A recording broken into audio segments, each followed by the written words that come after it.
यदि अनजाने में कोई पाप हो जाए तो भक्ति से हम उस पाप से मुक्त हो जाते हैं। इसलिए हमें भगवान की भक्ति करनी चाहिए, भगवान की भक्ति के लिए समय निकालना चाहिए। और आपके इस पवित्र ग्राम नंगला शादी में भगवान की पावनमयी कथा चल रही है और इसको सुनने के लिए लोगों के पास टाइम नहीं है, भागवत के लिए लोगों के पास टाइम नहीं है। और यदि गांव की गलियों में घूम के देखा जाए तो गांव के द्वार द्वार पर पंचायत लगी होगी महिलाओं की। अब कुछ लोग तो ये कह रहे होंगे कि आवाज यहीं आ रही है तो घर से ज्यादा अच्छा सुनाई दे रहा है, तो घर से ही सुन लेंगे।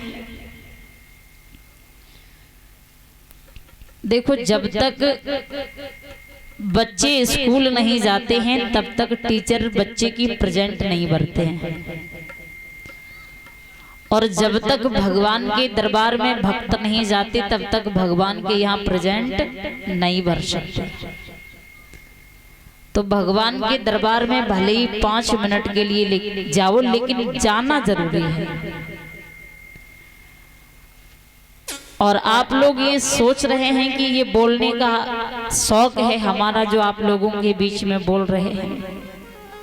देखो, हमारा कोई शौक नहीं है, हम आपको बुला रहे हैं। आप आ जाओ तो कुछ ज्यादा ही अच्छा लगे। नहीं, कथा सुनाना तो हमारा काम है, सुनाते रहे। और ना ही हम कथा सुनाते सुनाते थक जाएंगे। हमारा तो काम है कथा सुनाना, भगवान का भजन करना। एक ही जगह पर हम कब के बैठे हैं और कब यहाँ से जाएं, ये सब भगवान की महिमा है।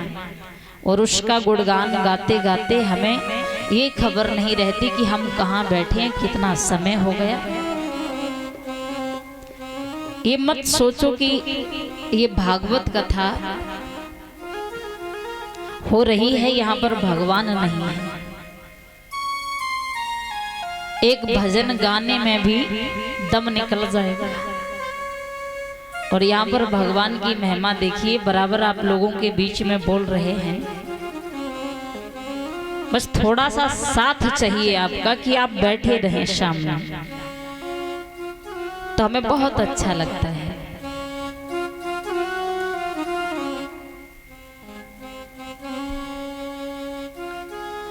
श्रीमद् भागवत के प्रथम खंड का 6वां श्लोक है,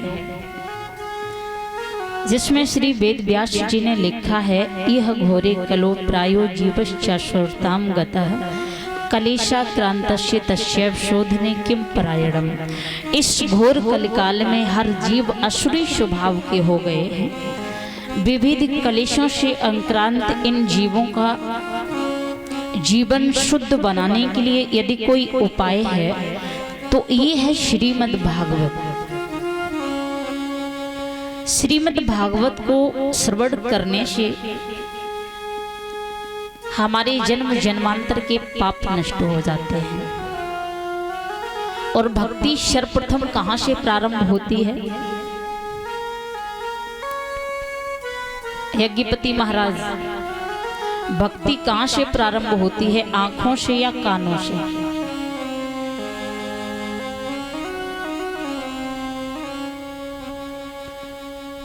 भक्ति प्रारंभ होती है कानों से, श्रवण करने से। इसका मतलब ये नहीं कि आप कथा पांडाल में बैठे रहे और कथा सुन करके अपने घर चले गए, ये कोई भक्ति नहीं है। श्रवण करने के बाद उसे अपने जीवन में उतार के देखिए, आपको इस भागवत से जरूर कुछ ना कुछ अवश्य प्राप्त होगा। यहाँ आने का कोई शौक नहीं है, यहाँ बोलने का कोई शौक नहीं है, और आप यहाँ पर आए हैं, आपका आना भी यहाँ कोई शौक नहीं है, क्योंकि ये शौक का दरबार नहीं है। यहाँ पर हर रूप में आप आ सकते हैं। यहाँ पर कोई भेदभाव नहीं होता। भगवान के दरबार में भगवान के लिए सभी एक समान होते हैं। ये भी कभी नहीं मन में सोचना चाहिए कि हम बड़े घर से हैं तो हमारे लिए उच्च स्थान होना चाहिए। एक बार बादशाह ने अकबर से सवाल किया कि आज हमें आप ये बताओ कि प्रभु कहाँ रहते हैं और ईश्वर कैसे दिखते हैं और वो ईश्वर करता क्या है। अकबर बड़ी सोच में पड़ जाते हैं, घर जाते हैं, बड़े हैरान हैं। छोटे छोटे बच्चे थे, बच्चों ने जब पिता को दुखी देखा, पिता ने पूछा बच्चों को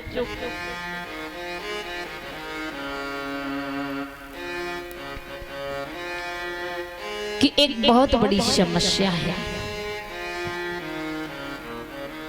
बच्चे बार बार भोजन के लिए कहते हैं पर पिताजी मना कर देते हैं तो बच्चों को कष्ट है। बच्चे पूछ रहे हैं क्या समस्या है। अकबर ने कहा कि समस्या ये है कि आज हमसे महाराज ने एक सवाल किया है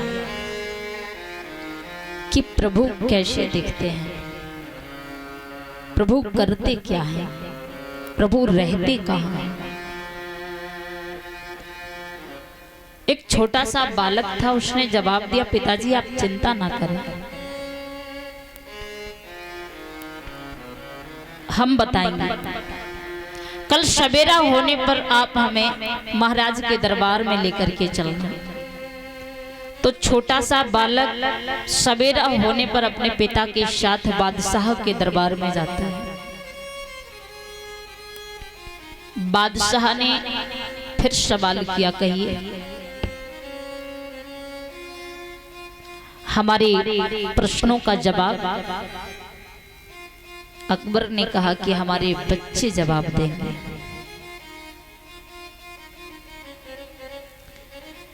उन्होंने कहा कि छोटा सा बालक और भला ये जवाब कैसे दे लेगा, आज तक किसी ने भी जवाब नहीं दे पाया और ये छोटा सा बालक। महाराज उस बालक को देख करके हंसने लगे। छोटा सा बालक कहने लगा महाराज वो कौन से ऐसे प्रश्न हैं, क्या आप हमें बता सकते हैं। उस छोटे से बालक से महाराज ने कहा आप हमें ये बताओ कि भगवान कहाँ रहते हैं। उस छोटे से बालक ने जवाब दिया महाराज सबसे पहली गलती आपकी ये है कि चाहे छोटा हो चाहे बड़ा, अतिथि तो अतिथि होता है और हम आपके यहाँ आए हैं। माना कि आप राजा हैं लेकिन हम एक अतिथि हैं आपके लिए और आपने हमारा कोई सम्मान नहीं किया। तो महाराज बड़े लज्जित हो गए। उन्होंने अपने शिष्यों द्वारा दूध मंगवाया उस बच्चे के लिए और कहा है कि यहाँ बैठो दरबार में। बच्चा जमीन पर बैठ जाता है। उस बच्चे ने एक कटोरी में दूध मंगवाया। अब कटोरी हाथ में लेकर के वो बच्चा बार बार उस दूध में उंगली घुमा रहा है। बहुत देर हो जाती है, महाराज इंतजार कर रहे हैं। कुछ समय के बाद महाराज ने स्वयं उस बालक से कहा है बेटा क्या कर रहे हो, बहुत देर हो गई, आप बराबर दूध में उंगली घुमाए जा रहे हो, क्या खोज रहे हो। बच्चे ने कहा महाराज आप नहीं जानते हो हम दूध से घी निकाल रहे हैं। महाराज हंसने लगे, बताओ दूध से इस प्रकार घी निकलता है? तुम हमारे प्रश्नों का क्या जवाब दोगे जब आपको यही नहीं मालूम कि दूध से किस प्रकार घी निकलता है? बालक हंसने लगा, महाराज बस बात तो यही है, जिस प्रकार दूध की हर कण कण में घी छिपा हुआ है उसी प्रकार इस संसार के कण कण में ईश्वर छिपा हुआ है। आप ईश्वर की खोज कर रहे हो ना, ईश्वर को सच्चे भाव से ढूंढ करके तो देखिए। ईश्वर कहां नहीं है? वायु में भी ईश्वर है, इस सूर्य में भी ईश्वर है, अग्नि में भी ईश्वर है, और आप ईश्वर की खोज कर रहे हैं।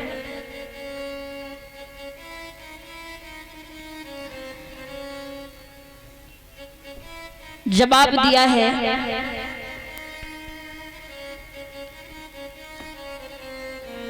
और आप जानना चाहते हैं कि वो ईश्वर करता क्या है।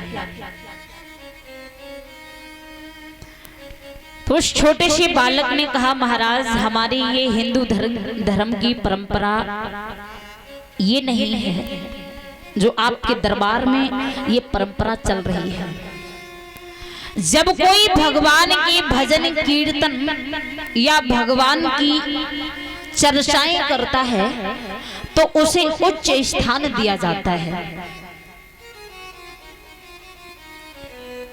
तो महाराज उस छोटे से बालक को बादशाह ने अपना सिंहासन दिया है और सिंहासन छोड़ करके स्वयं नीचे खड़े हो जाते हैं और वो छोटा सा बालक सिंहासन पर बैठ जाता है। अब बादशाह ने सवाल किया, कहिए बेटा वो प्रभु क्या करता है? बालक हंसने लगा, महाराज अब भी नहीं समझ पाए कि वो ईश्वर करता क्या है। वो ईश्वर यही करता है जो हमने आपके साथ किया, नीचे वाले को ऊपर, ऊपर वाले को नीचे भेजता है, उसका यही काम है। बादशाह चक्कर में पड़ जाते हैं। कितना बड़ा ज्ञानी है ये बालक। तो महाराज वो समय और था कि पहले के समय में पाठशालाओं में जब बच्चों को शिक्षा ग्रहण कराते थे अध्यापक,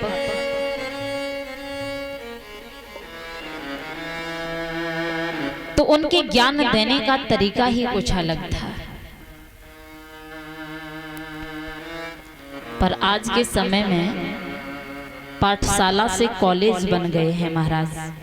पहले के समय की पाठशाला गुरुकुल हुआ करते थे, आज के समय में स्कूल कॉलेज सब चेंज है, सारी परंपराएं चेंज हैं। यहाँ तक कि यदि देखा जाए कि हमारे वेद शास्त्र कहते हैं सुबह 4 बजने के बाद ब्रह्म मुहूर्त लगता है, और हमारी इस हिंदू समाज में सारी परंपराएं बदल गई हैं। अर्धरात्रि में राक्षसों की भांति विवाह हो रहे हैं, मैरिज होम में जयमाला पड़ रही है। पंडित को आदेश दे दिया जाता है बस 1 घंटे में शादी हो जानी चाहिए। महाराज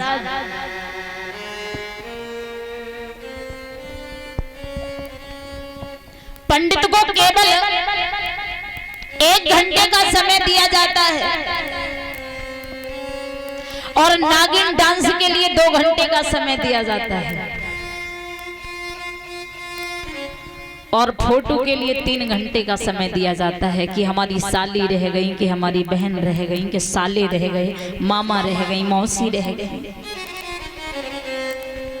सारा वक्त इसी में बर्बाद होता है। फिर लोग कहते हैं कि आज के समय में रिश्ते क्यों टूटते हैं?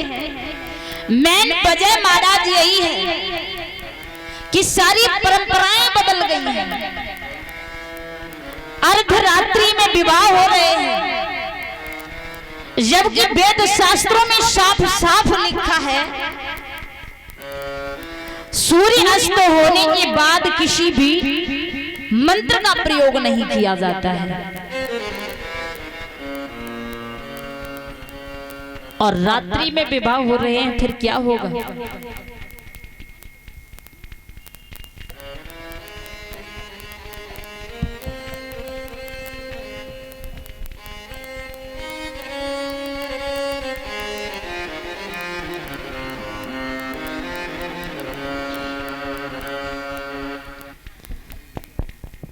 तो सभी वक्त तालियों का सहारा लेकर के एक भजन बोलेंगे, उसके बाद में देखेंगे